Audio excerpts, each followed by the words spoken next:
Did you see what just happened? Let's see if Andres has any idea. Andres, my friend, thanks for being here. So we just hit some of those returns. Can you walk through what was going in your head? What were you trying to accomplish there? Man, I was trying to get it to the other side. Like, that's the main thing.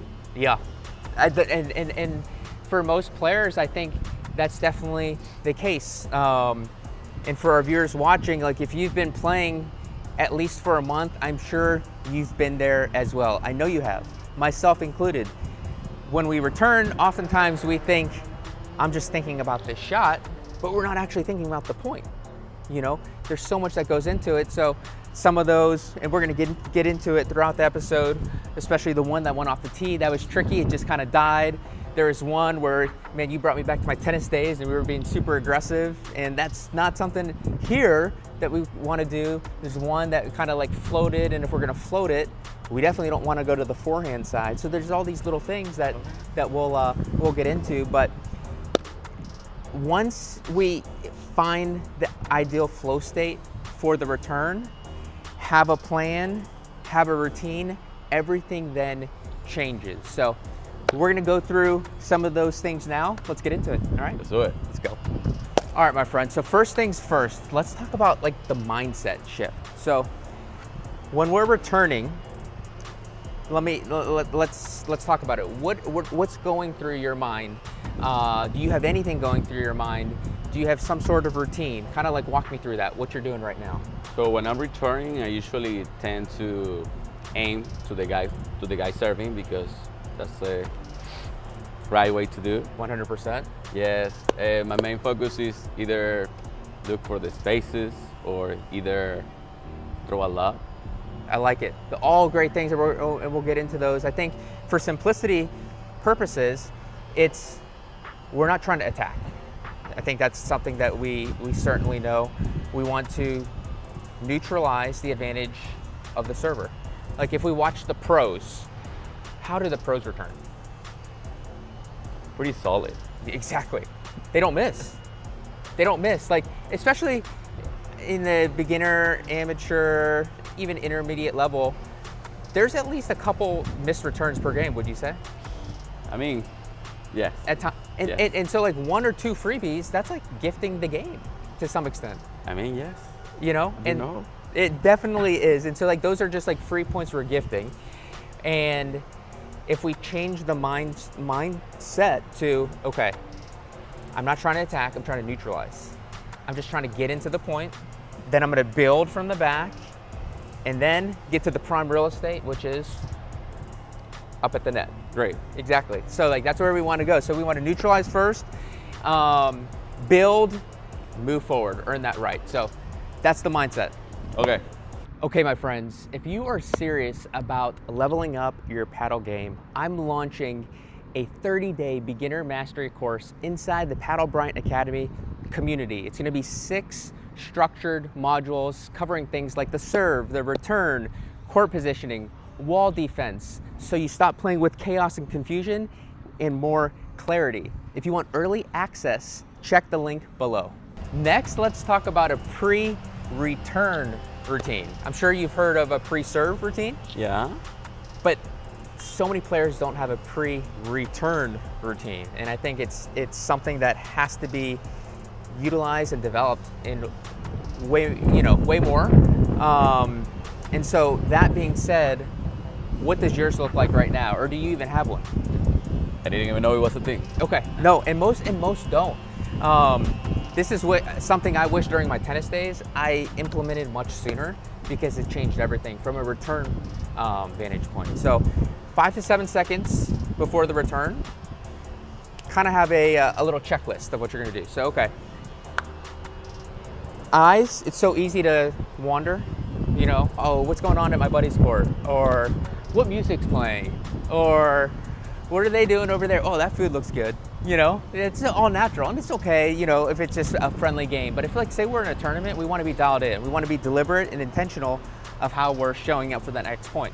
So putting the eyes to the racket, you know, looking, eliminating distractions, turning the back, looking at the wall, and taking a deep breath. Clearing the mind of what went on in that previous point, you know, then bringing the attention back to here and now. And then moving the feet, a little bit, getting ourselves ready, getting ourselves in the right position, nice athletic position, and then visualizing, okay, if they go hard, it's a strong first serve, what am I gonna do? Most likely what you said earlier, low to the server, because they're gonna be more off balance as opposed to the net player. If it's a second serve and we have time and it's sitting up, maybe lob. So that's kind of like just a quick checklist to go through. And it only takes like 5 to 7 seconds before that will change everything versus rushing up to the line. How did I miss that last shot? Oh my gosh. Because if we're in that state of mind, that energy, what are we probably gonna do in the next return? When you're right, you're right.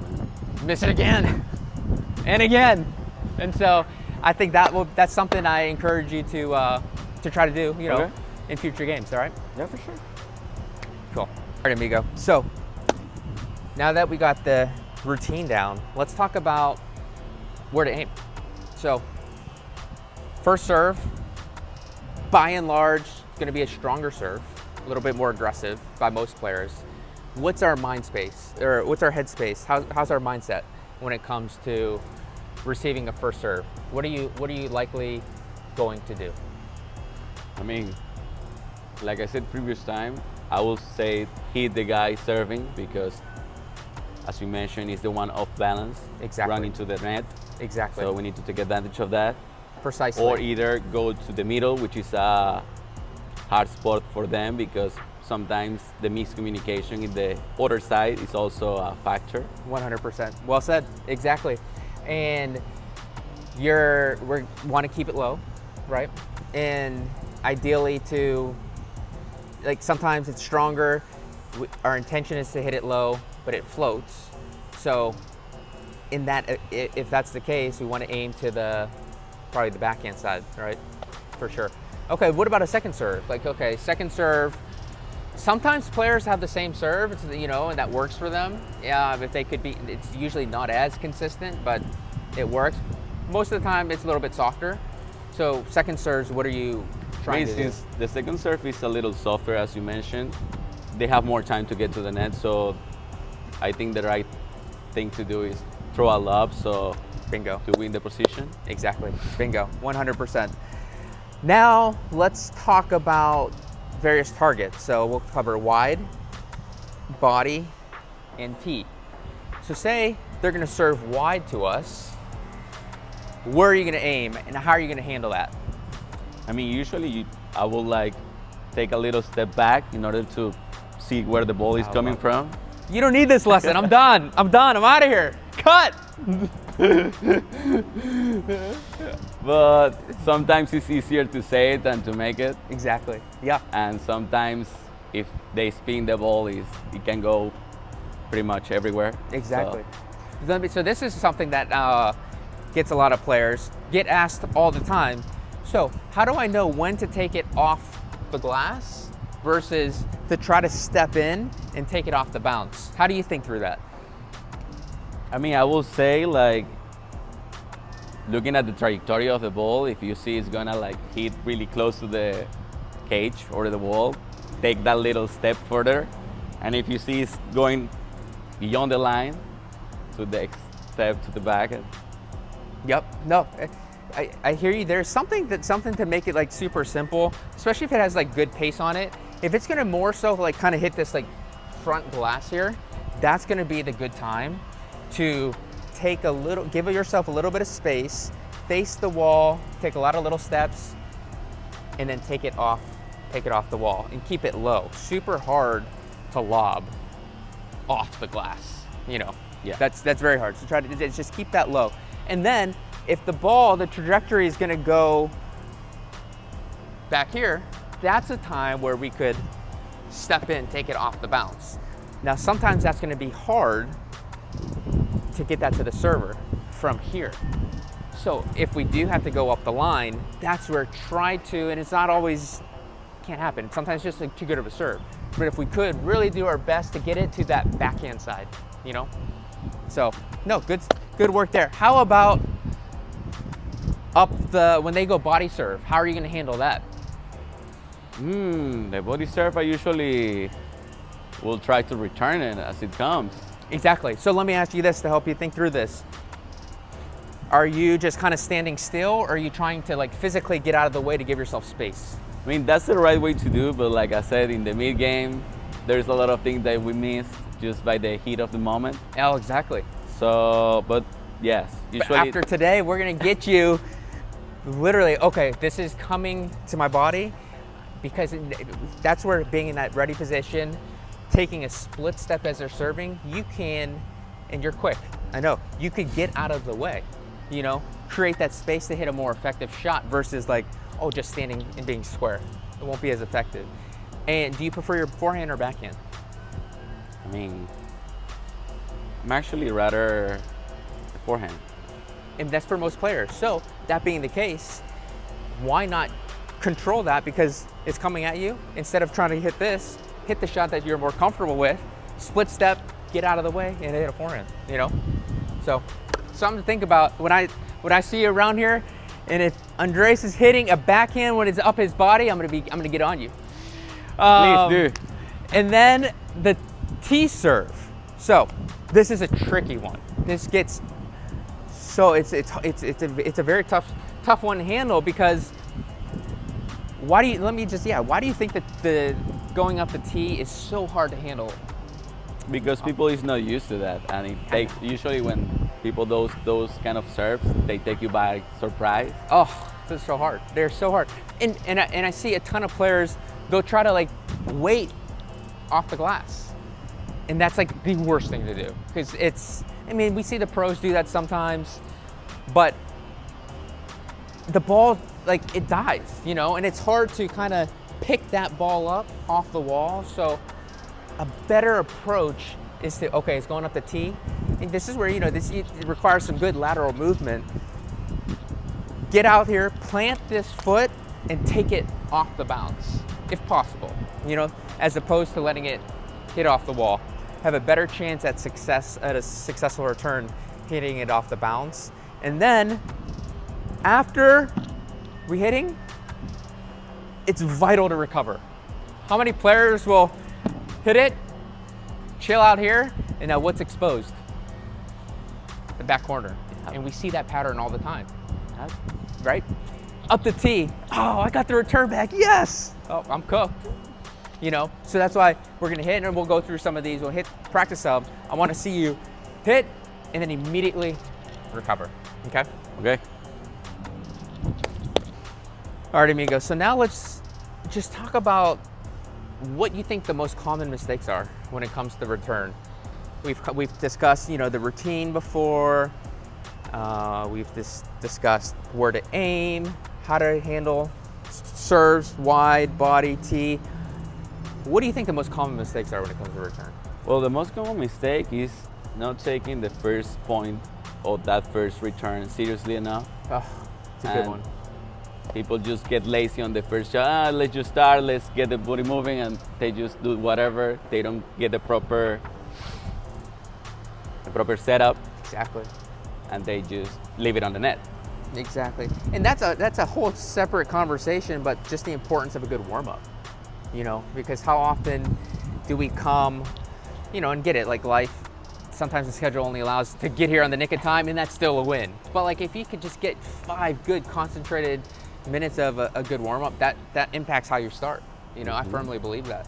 So that is a great one. What else comes to mind as a common mistake? The most common mistakes, not getting in the position where you should be. I mean, by that I mean, like, if the ball comes low, get low, don't get lazy and do these kind of shots, because whatever the racket is facing. I love it, 100%. That's another good one. How about, and we kind of touched on some of these, but lobbing off of a strong serve. That's hard. That's a mistake though, you know, because we, as we said at the beginning, especially for serves, we want to keep that low and ideally to the server. But I see players try to lob that, you know, and what happens then? They get smashed because the lob's then weak, and they're just 100%. giving the opponent's confidence then. Yeah. You know, so that's a big no-no, I think. how about being too aggressive? Yeah, of course. If you want to kill the point on the first time you touch it, it can go really bad. Really bad. Really easy. You might get lucky a couple times. You know, you hit these strong shots, especially coming from the world of tennis. Like myself, when I first got on the court, I was trying to hit ground strokes and tennis returns, and you'll get lucky here and there. But the better players, and as the game advances, that is just an easy volley sitting up. That's why it is so opposite. You slow the game down. Earn your right to move forward, attack at the net. You know, so we're building back here. So yeah, being too aggressive off the return, I think is one of the top common mistakes, especially for beginners. What else? How about that with, like, you know, when we were talking about the tee serve and then just not recovering? That's another one. That's another one. Returning chest level, especially to the forehand. Easy forehand put away. That's another one. So I think these are a handful of mistakes that we're gonna want to just stay away from, you know? Okay. So what we're gonna do now is we're gonna just dial it in. I'll feed you some serves, hitting various targets, and let's work on having these things in mind, all right? Let's do it. You'll crush it, my man. Let's go.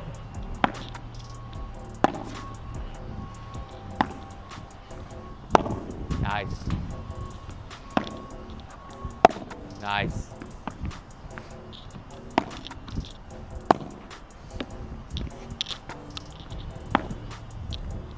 Ah, love it.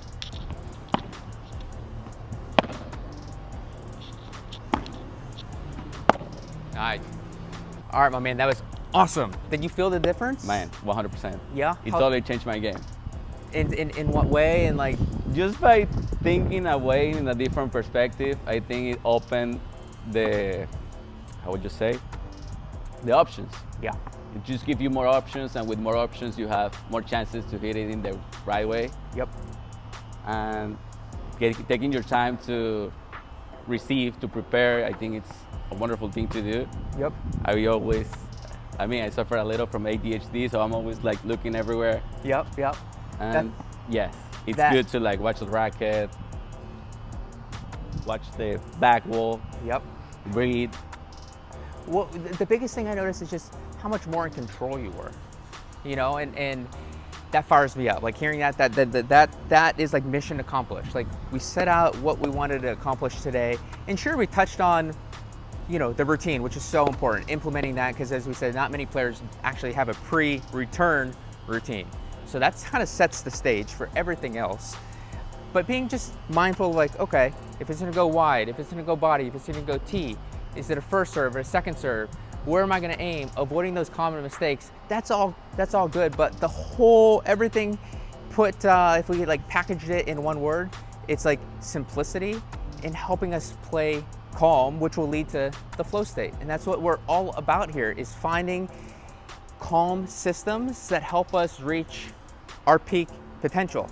And so that's what it's all about. Flow state, inner peace, and then the inner peace will lead to how we perform, and excellence will be a byproduct. And if it's not, it eventually will. Just keep making sure that we return to staying centered, staying calm. And calm doesn't mean being passive.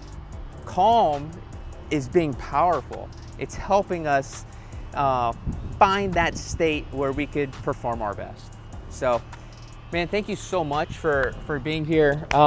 You're just such a joy. You know, I'm here often filming, and this guy's always in the corner. So this guy's a real one. If he has well, I don't know if socials, we'll drop them below, and we'll have more future videos with this guy. I have no doubt about it. But drop a comment below if you have any questions, which city you're from, and any return questions that you have. And until next time, keep protecting your inner peace like your life depends upon it, because it does. We'll catch you next time.